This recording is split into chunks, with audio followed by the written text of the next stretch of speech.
langsung mulai aja. Kemarin ini aku minta data dari kelompok 3A buat coba buat analisisnya. Jadi ini datanya kelompok 3A ya. Nah, kemarin kan kalian udah bikin kurva kalibrasi. Nah, kurva kalibrasinya nanti dibikin grafik seperti ini ya.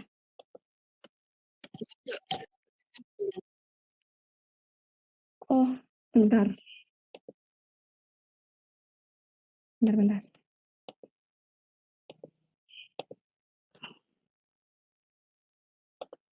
Oke, sudah kelihatan? Oh ya. Jadi nanti bikin kurva kalibrasi di gambarnya kayak gini ya, pakainya Excel aja. Terus abis kalian udah dapat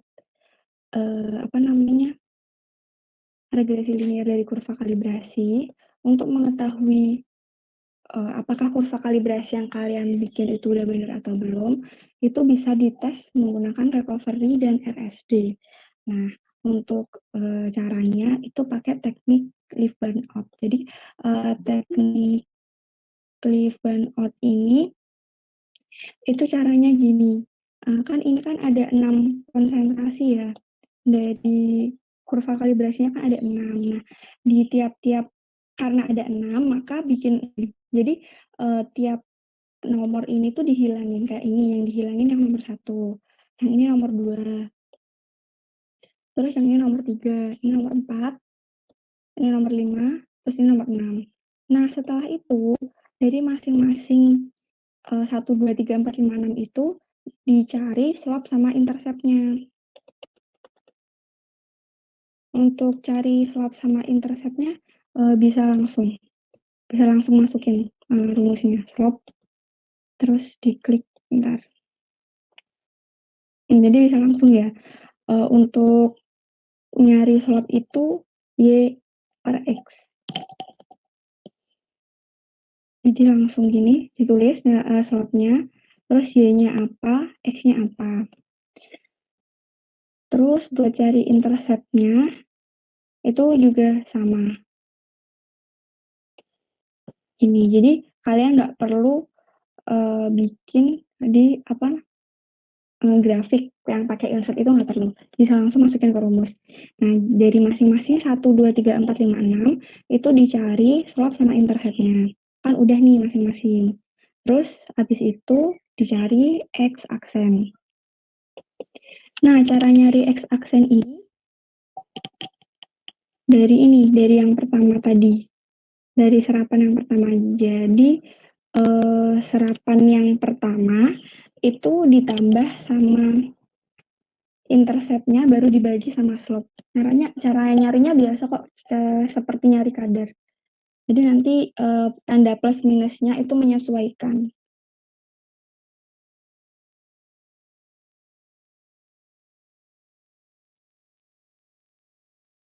Terus habis itu dicari 1 sampai 6. Nah, setelah itu baru dicari X-nya. Nah, nilai X-nya ini bisa didapatkan dari X aksen tadi, terus diper sama konsentrasi yang atas, terus diper 100. Dikali 100. Ini ketemu. Nah, habis itu di 1 sampai 6. Nah, habis itu di rata-rata dari ini tadi itu didapatkan nilai recovery-nya. Recovery-nya ini sebesar 102, jadi dia memenuhi ya. Nah, untuk RSD-nya itu bisa dicari standar deviasi dari ini X1 sampai X6, terus dibagi sama recovery dikali 100.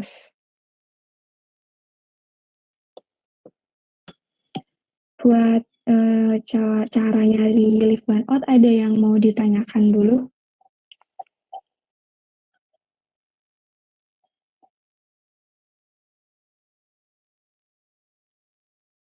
Mbak mau tanya. Itu buat yang kan tadi dicontohkan X aksen yang 1. Lah X aksen yang 2 itu berarti pakai konsentrasi 1,96 berarti.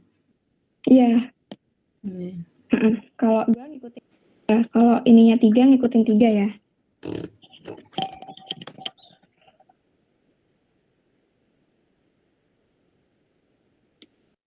Ada yang mau ditanyain lagi sebelum pindah dulu?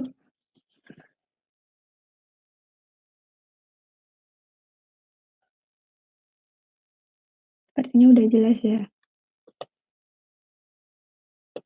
Karena jelas kita lanjut ke perhitungan. Nah, untuk perhitungan obat yang terpermeasinya itu ngitungnya gini. Serapannya dimasukin, hasil serapannya berapa, FP-nya juga dimasukin. Jadi tiap waktu ini FP-nya bisa berbeda-beda. Jadi ntar masukin aja menyesuaikan data kalian. Nah, habis itu dikali serapan dikali FP, baru nyari kadar. Kadar ini diperoleh dari ini, kurva kalibrasi yang depan tadi, yang ini.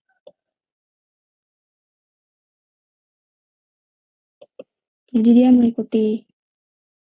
Terus udah tuh didapatkan kadar, terus didapatkan jumlah itu 3,5 dikali sama kadar yang diperoleh tadi.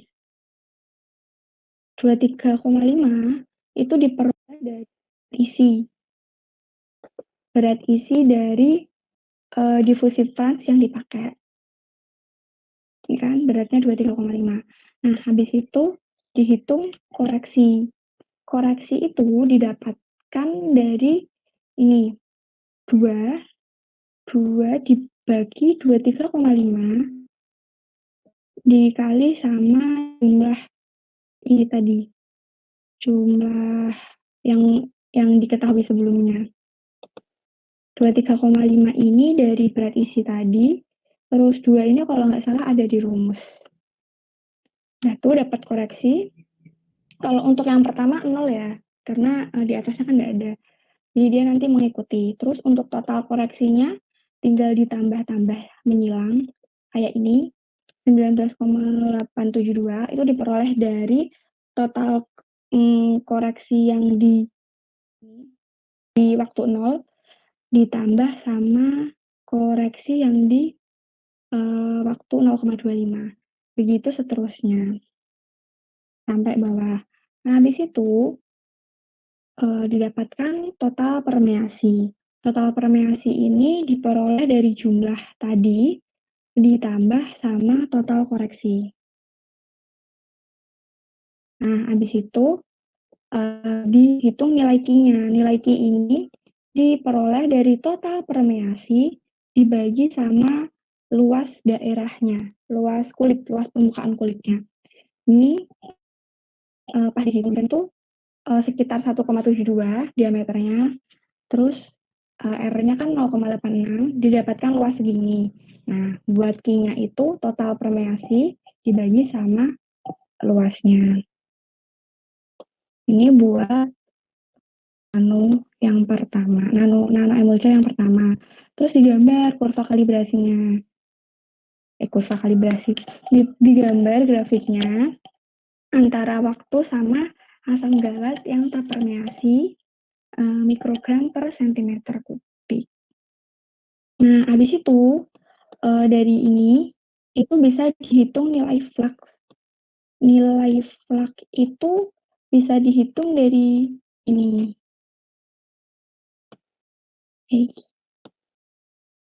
Bentar, dari gambar ini kan kayak ada fase yang berbeda kan. Ini kan yang naik gitu. Terus ini agak melandai naik tapi turun. Nah, itu bisa dibilang kalau dalam grafik ini tuh memiliki dua fase. Jadi akan dibuat 2 flux untuk 5 titik di awal sama 5 titik di akhir. Nah, flux itu diperoleh dari perhitungan regresi linear 5 titik di awal sama 5 titik di akhir. Jadi flux itu sama dengan nilai slope-nya. Bisa dilihat di sini, kalau yang biru ini sebelum jenuh, Kalau yang oranye itu setelah jenuh. Jadi flux sebelum jenuh itu sebesar ini, 114,61. Kalau yang flux sesudah jenuh itu sebesar ini, 1,62. Ntar menyesuaikan aja kalian mau pakai berapa angka di belakang koma. Untuk perhitungan nanoambil 2 itu sama, begitu juga di hidrogel. Perhitungannya sama. Sebelumnya sampai sini ada yang mau ditanyakan? Atau masih bingung? Itu Mbak. Mau tanya. Iya, silahkan. Aku tanya yang flux itu nanti itu buat ngitung regresi linear dua garis itu gimana Mbak biar jadi satu kotak gitu?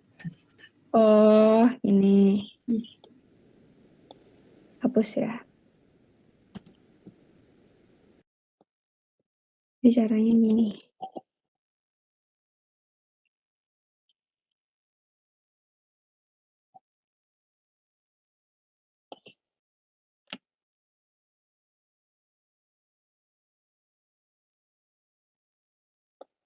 Nah, ini kan masih satu ya. Belum sesuai yang kita mau. Jadi, caranya gini, klik kanan, terus select data, terus seri 1 edit. Nah, X-nya masukin. Misal 5 titik di awal, 1, 2, 3, 4, 5. Terus Y-nya 5 titik. Ini 1, 2, 3, 4, 5. Ini series yang pertama. Terus yang kedua tinggal nambahin add. Nah, X-nya berarti 5 titik dari bawah.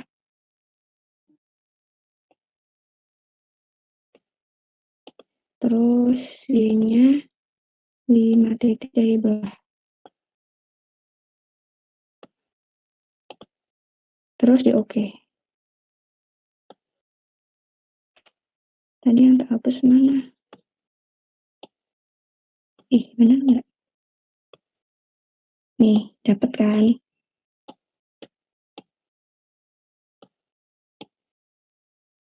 Terus abis itu ini seperti nyari regresi linear biasa kok.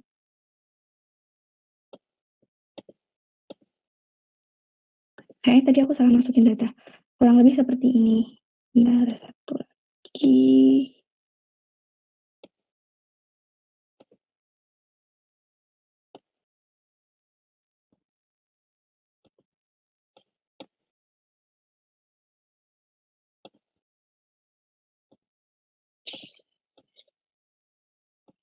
Nah, gini ya caranya. Oh, bener. Oh, yang salah. Buat di sini dihapus aja. Terus nanti kalau yang flux ini nggak perlu kayak gini. Sampai yang kayak gini sih buatnya. Nah, ada yang mau ditanyakan lagi? Berarti itu ngambil titiknya tuh 5 awal 5 akhir gitu Mbak? Nggak tentu, tergantung dari ini.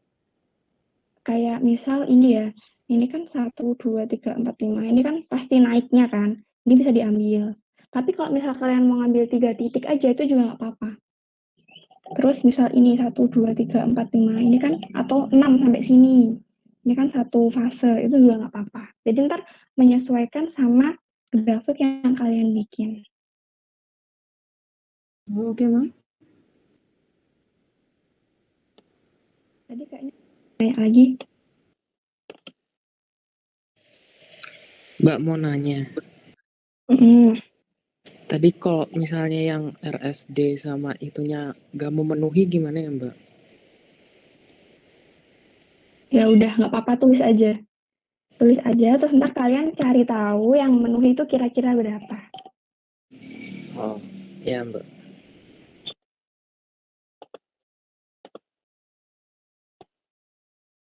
Udah tahu belum cara buat grafik yang scientific gimana?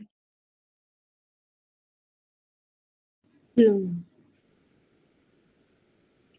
Oke, kita bikin coba ini ya.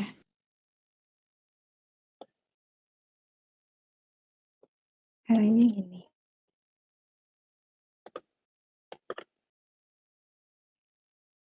Ini kan belum ada. Terus di select data. Ya, ntar dia ketutup.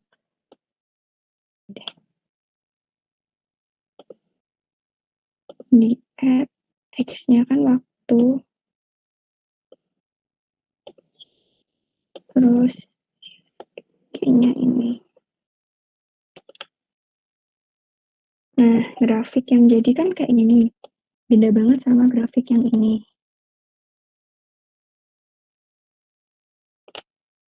Biasanya tuh nggak usah dikasih judul, hapus aja. Terus ini dihapus, ini juga dihapus. Terus ini diedit. Kotaknya tuh diedit. Bentar. Nah, cara ngeditnya gini, dipilih solid line. Terus ininya diganti warna hitam. Terus ininya ditebelin. Misal pakai 1,5. Terus habis itu di yang ininya juga warnanya kan abu-abu diganti warna hitam. Terus ininya diganti juga. Saya praktek lagi. Dia kan 3 angka di belakang koma. Nah, itu dibikin pakai number. Nih, dibikin 0 aja. Terus abis itu dikasih tick mark buat yang mayornya dibikin outside. Nah, kan kelihatan tuh. Nah, di sini tick marknya masih warna abu-abu. Dirubah dulu ke warna hitam. Terus bisa juga ditebelin, misal disamain gini. Terus udah, yang bawah juga digituin. Tick marknya outside. Terus warnanya diganti warna hitam. Ini ditebelin juga. 0,5. Terus tadi ininya diganti warna hitam. Tapi kok ini terlalu besar kan? Itu bisa diganti di sini. Ini kan sampainya 30. Maksimumnya itu bisa diganti sampai 125 misal. Nah, ini kan lebih bagus. Terus misal nih 450 terlalu tinggi. Nah, ini bisa diganti juga. Yang di sini itu sama, bisa diganti 400. Nah, tuh. Terus misal mau ditambahin, nah tinggal nambahin aja. Ditulis sel obat permeasi. Terus satuannya itu tetap ditulis satu-satu, ya pakai mikrogram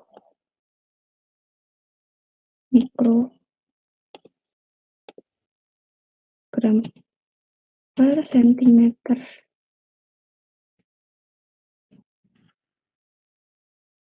Terus ini di home kan nggak ada tuh superscript.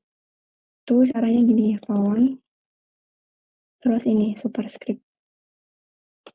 Dah dia naik. Terus ini warnanya masih abu-abu diganti warna hitam. Ini fontnya bisa digedein juga, misal mau 12. Ini terus ini waktu.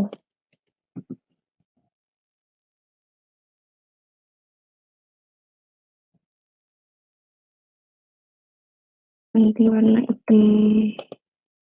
Warnanya diganti 12 terus di bold. Nah, ini ya.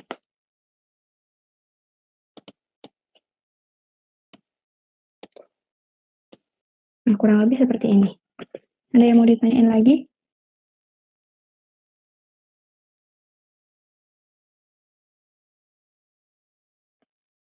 waktunya udah jelas ya. Udah nih, kita udah dapet Ki dari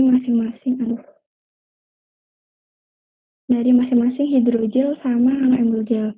Terus habis itu di total dari masing-masing hidrogel sama nanoemulgel. Dibuat gini, terus dihitung SD-nya berapa. Yang ini yang nanoemulgel, ini hidrogel. Nah, setelah itu dijadiin satu grafik seperti ini. Caranya kayak yang aku ajarin tadi. Terus nanti biar dia mau muncul ini yang merah ke atas ini tuh caranya gini. Error bar, terus pilih yang standar error. Kalau standar deviasi itu kan SD. SD-nya terlalu besar. Jadi hasilnya digambar jelek. Jadi nanti pilihnya standar error. Sambil standar error ya. Nah, itu nanti yang ke samping dihapus aja.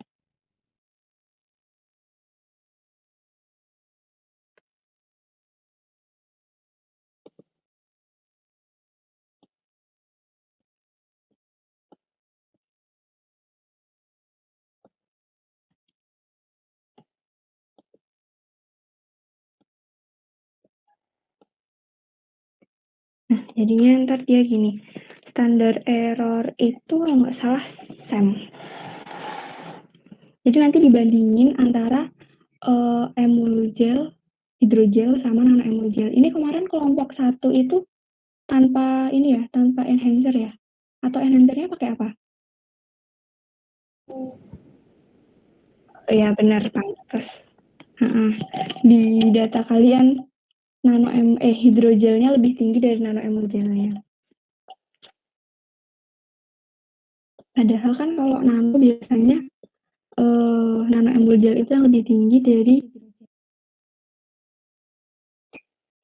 ya. Ada yang mau ditanyakan dulu sampai sini?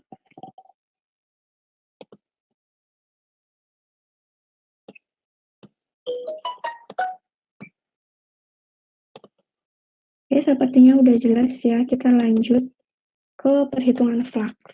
Nah, flux sebelum jenuh sama setelah jenuh antara nanoemulgel sama hidrogel yang tadi itu ditulis di sini. Nah, habis ditulis, nanti kita hitung apakah ada perbedaan antara flux sebelum jenuh sama sesudah jenuh antara nanoemulgel sama hidrogel. Tapi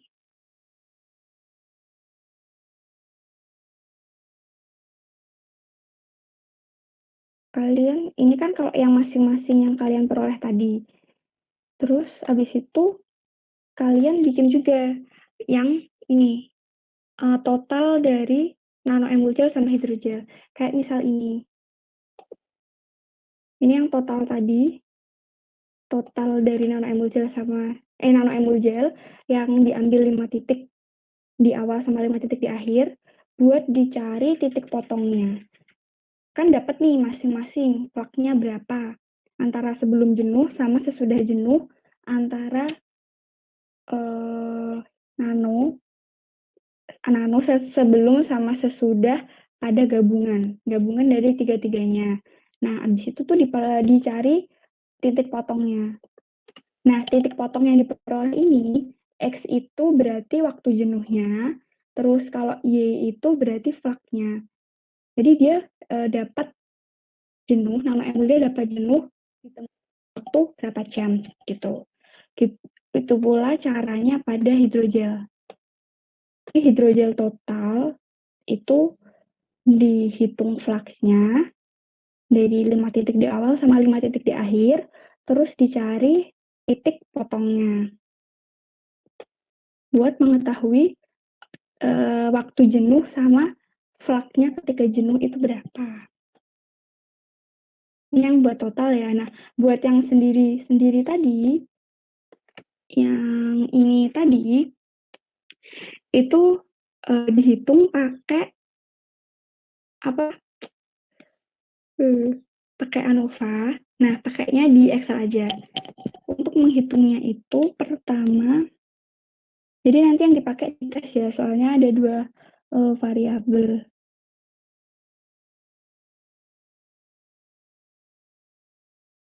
Pertama untuk itu harus dicari normalitas dari datanya.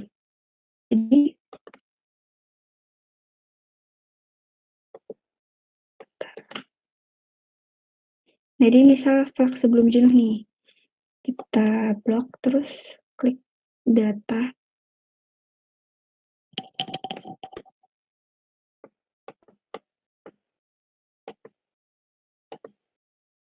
Nah, nih blok klik data, terus pilih data analisis.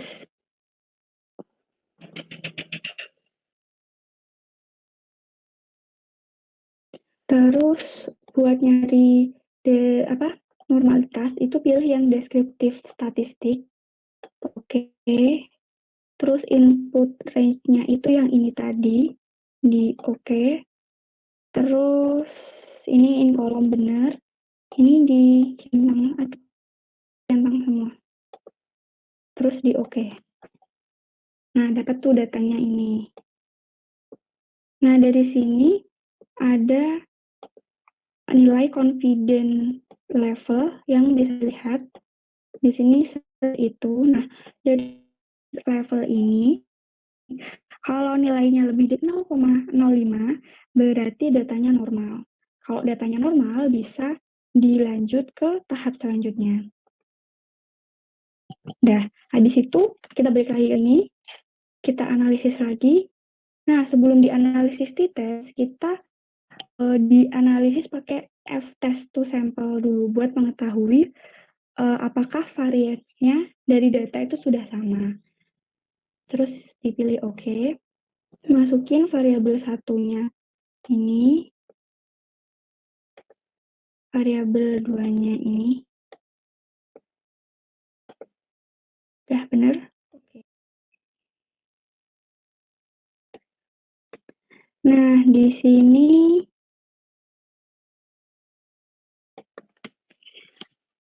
dilihat P value-nya. Di sini kan 0,08, berarti lebih dari 0,05. Nah, kalau dia lebih dari 0,05, itu nanti di perhitungan data analisisnya itu pakainya yang ini, yang equal. Nah, tapi kalau P-nya tadi kurang dari 0,05, itu pakainya unequal. Tadi kan datanya lebih ya, berarti pakainya equal, terus di oke, terus dimasukin variabel satunya ini, variabel 2-nya ini.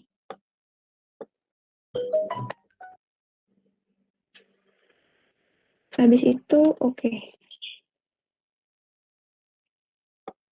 Nah, di sini bisa dilihat P value dari 2 sampel totalnya itu 0,03. 0,03 kan berarti dia kurang dari 0,05.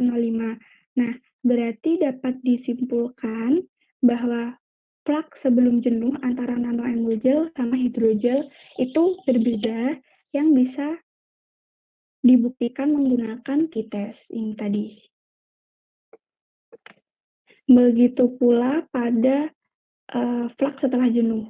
Itu caranya juga sama, diuji normalitasnya dulu, terus baru diuji nilai F-nya. Nah, dari nilai F-nya nanti kita bisa tahu pakainya yang equal atau unequal. Terus abis itu diperoleh nilai P-nya dan dapat ditarik kesimpulan apakah antara nilai flux setelah jenuh antara nanoemulgel sama hidrogel itu sama atau berbeda. Gitu. Sampai sini ada yang mau ditanyakan? Mau nanya Mbak, itu yang nyari titik potong itu manual Mbak nyarinya? Iya, manual. Dihitung biasa kok. Hitungnya tuh maksudnya kayak yang Y-nya sama, X-nya sama gitu apa gimana ya? Ini kan Y-nya udah sama, Y-nya bisa dicoret, terus 98,695X bisa ditambah berarti sama ini. Terus 96 ini dikurangi ini, terus nanti dia pindah gitu, sama kok. Oh, itu buat apa ya nyari potongnya tadi, Mbak?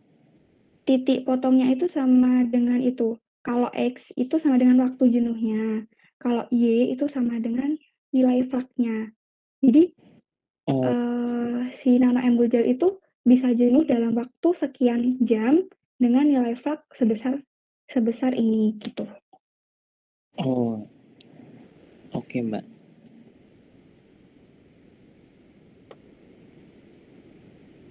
Ada yang mau ditanyain lagi?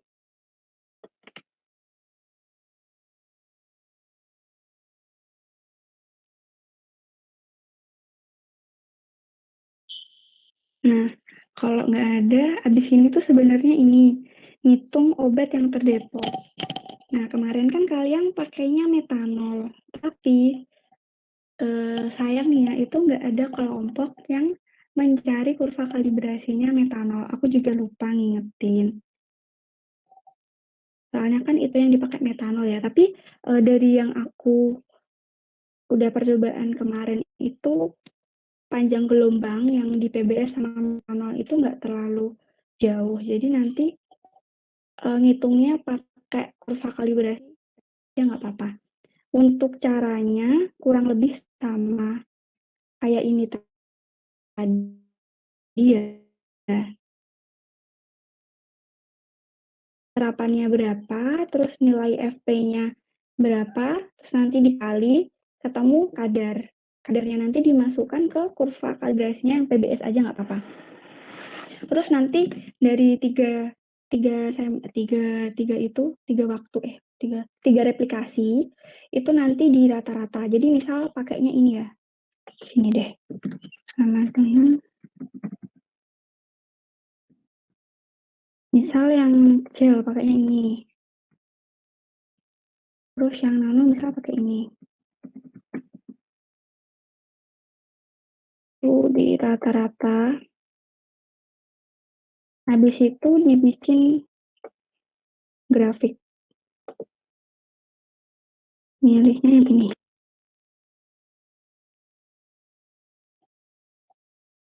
Ini.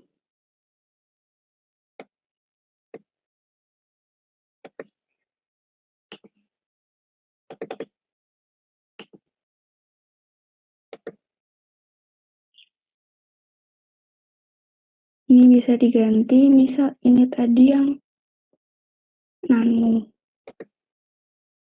Diganti warna yang fill. Diganti yang warna merah. Terus yang ini warna biru. Terus ininya dihapus. Terus habis itu ini dipilih yang solid warna hitam. Terus misal ditebelin. Ininya juga diganti, ininya di 0, terus tick marknya outside. Nah, misal tick marknya mau ditebelin. Ini terus ditambah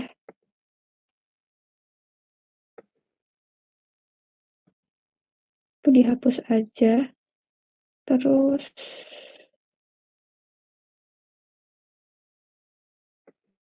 bukan.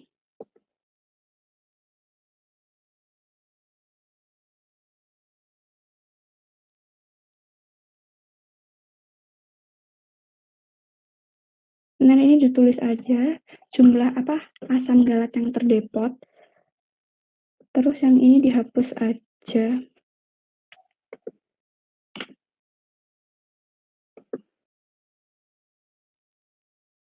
Kok cuma satu?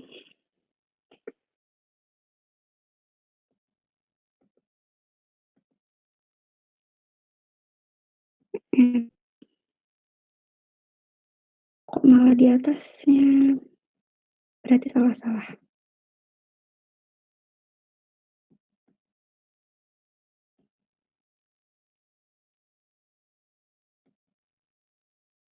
Ini yang berarti.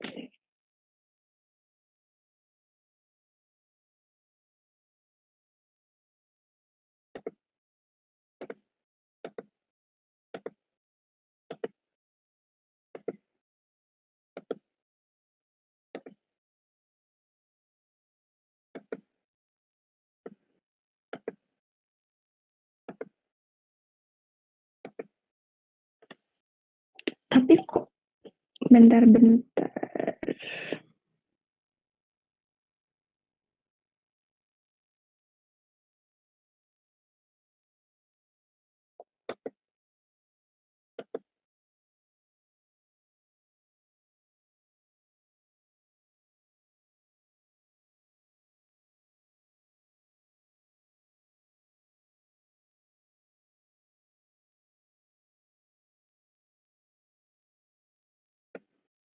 Harusnya dia tuh ada.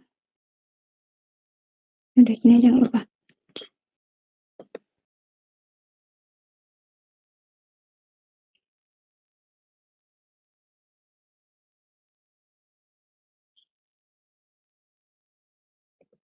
Oh ya, ini tadi diedit dulu, dieditnya di sini.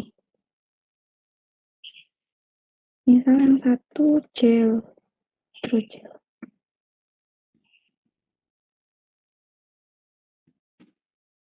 Terus yang satu nano. Masalahnya gini. Oh ini masih orange. Ini bisa diganti juga kok. Nih yang di sini ganti warna merah. Nah kurang lebih caranya seperti itu. Kalau yang di sini tadi, ininya bisa diganti juga. Bulat sama kotak. Caranya gini, ini diklik. Terus di marker.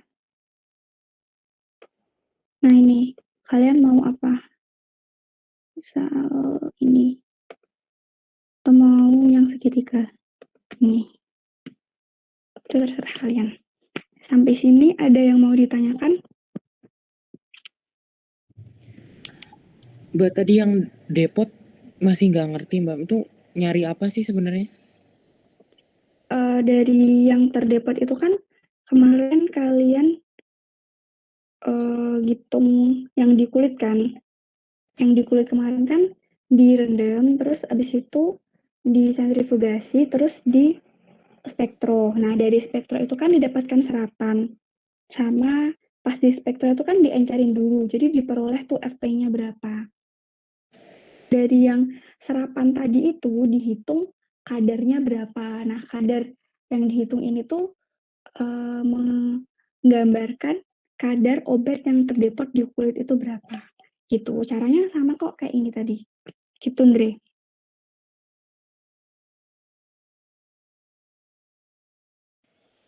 Terus itu pakai 3 titik aja gitu Mbak, yang di awal sama di akhir. Untuk yang depot kan nggak pakai 3 titik, jadi dia kan ada 3 replikasi dari 3 alat difusinya. Nah, kan berarti kan ada 3 kulit tuh. Nah, jadi nanti di rata-rata aja dari 3 kulit itu yang di hidrogel sama nano emulgelnya. Oh iya, ya oke Mbak. Nah, gitu. Untuk yang lain ada yang mau ditanyakan? Atau sudah jelas?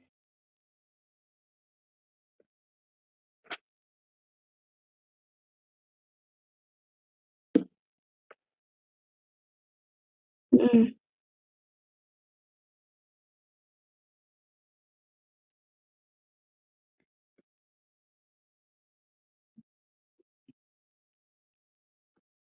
Oh itu, kulit yang kena sediaannya aja.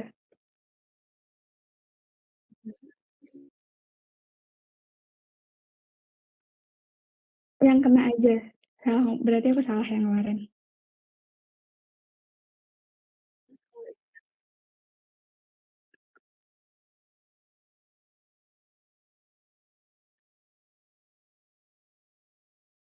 Mhm. Kurang lebih sama. Mhm. Kemarin aku nimbang sekitar ini kok, 23. Kayaknya sama semua. Mhm. Kalau pakai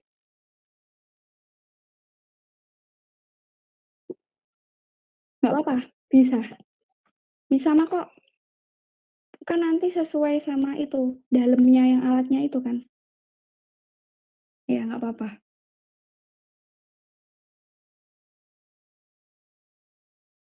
oh ya, Mbak, itu kalau berat isinya pakai yang 23,5 gitu enggak apa-apa? Enggak usah ngitung lagi maksudnya?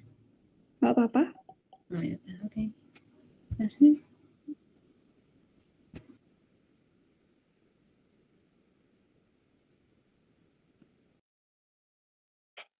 Ada yang mau ditanyain lagi?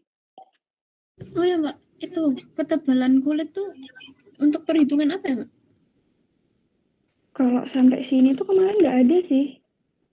Oh, oh, berarti kalau gitu. Oke. Kalian kemarin sempat ngitung? Iya. Ya udah, ntar kalau ditanyain, misal pas presentasi bisa jawab. Oke, cocok.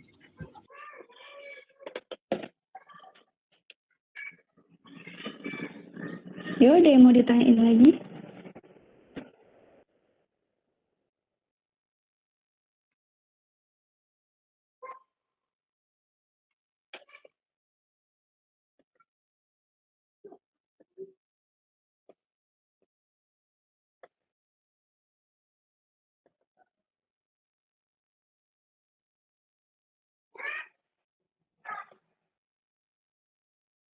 Nanti kalian bisa membandingkan ini tadi, flak ini, titik jenuhnya antara nano emulgel sama hidrogel itu lebih cepat mana. Itu bisa dibandingkan, terus nilai flaknya juga bisa dibandingkan. Aja ngolahnya gimana nanti. Intinya untuk perhitungan seperti ini. Sekali lagi aku mau nanya, ada yang mau ditanyakan? Oh, Mbak mau tanya yang flux itu, saya masih belum paham kayak kalau ada bedanya gimana, kayak itu mempengaruhi apa gitu flux? Nanti di pembahasan dibahas apanya? Flak itu tuh kayak perpindahan fasenya, perpindahan fase di sediaannya. Nah biasanya flak yang bagus tuh yang lebih tinggi. Nah kenapa di sini dihitung? Dia tuh dibandingkan antara flak nano emulgel sama hidrogel itu tuh sebelum sama setelah jenuh. Nah, yang 5 titik di awal tadi itu tuh bisa dikatakan flak sebelum jenuh. Kalau yang 5 titik di awal, di akhir itu flak setelah jenuh. Terus nanti bisa tarik korelasi sama yang di sini, yang titik potong ini tadi. Misal waktunya misal waktu jenuhnya itu misal 2 jam. Nah, nanti bisa dicek di sini, di data kalian, 2 jam. Berarti kalau dalam waktu 2 jam, oh berarti bener, 5 titik di awal tadi itu flak sebelum jenuh. Kalau setelah 2 jam, berarti dia tuh setelah jenuh, gitu. Soalnya kalau dalam suatu obat, itu kan pasti ada titik jenuhnya. Nah, kalau dia udah mencapai titik jenuh, itu tuh grafiknya tuh nggak akan naik lagi, dia akan kayak gini. Kalau yang di awal ini kan dia naik terus nih, naik. Naik, kalau yang bagus ya, dia naik terus, tapi kalau dia sudah mencapai titik jenuhnya, dia nggak akan bakal bisa naik. Jadi dia bentuknya paling cuma melandai kayak gini, gitu.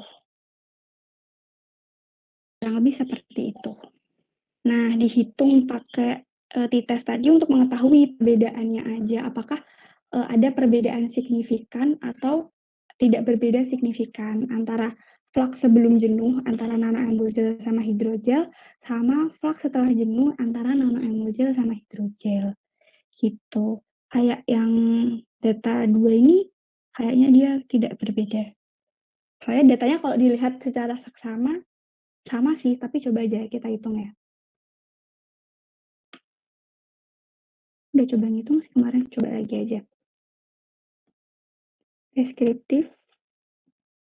Oke. Udah centang semua ya, oke.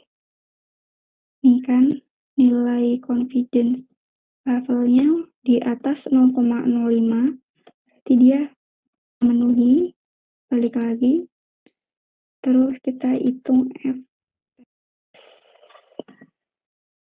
Variabelnya dimasukin.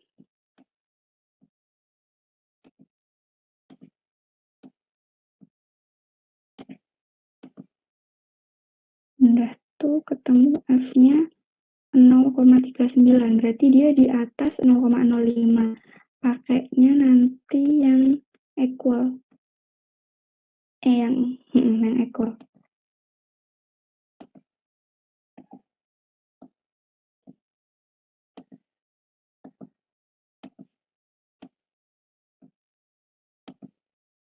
Terus oke. Terus dilihat ini. Nah, kayak ini. Nilai P to tail-nya, P value antara dua ini, itu kan dia kan 0,264. Berarti kan dia di atas 0,05. Karena dia di atas 0,05, berarti flux setelah jenuh yang didapatkan antara nano aerogel sama hidrogel itu tidak berbeda. Berarti mirip-mirip lah. Itu kurang lebih buat itu.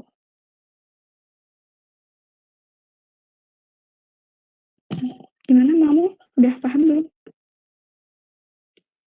Insya Allah tamat.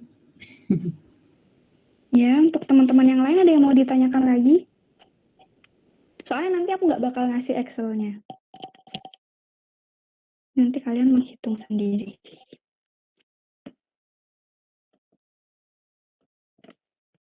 Ini udah nggak ada yang mau nanya lagi. Udah. Nanti kalau kalian mau nanya-nanya lagi atau bingung, nanti bisa chat di grup aja ya. Ini aku tanya lagi deh, masih ada yang mau nanya nggak?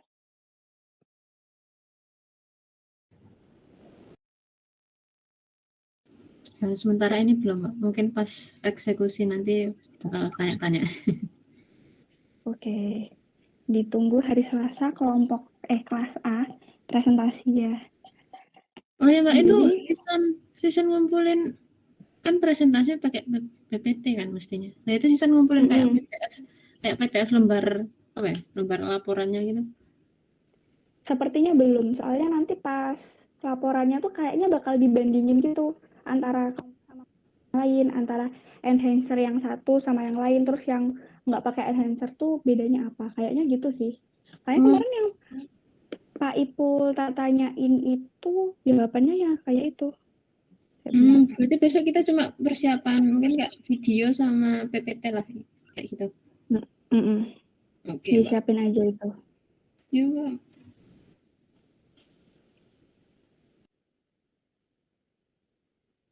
Udah, nggak ada yang mau nanya lagi. Kalau nggak ada yang mau nanya lagi, aku buka. Oh ya. Sampai di sini dulu ya. Teman-teman buat cara analisis datanya emang agak banyak, tapi sebenarnya gampang kok. Nanti kalau bingung bisa chat aja di grup. Terus buat kelompok yang masih belum selesai nge-sampling sama spektrum, semangat ya.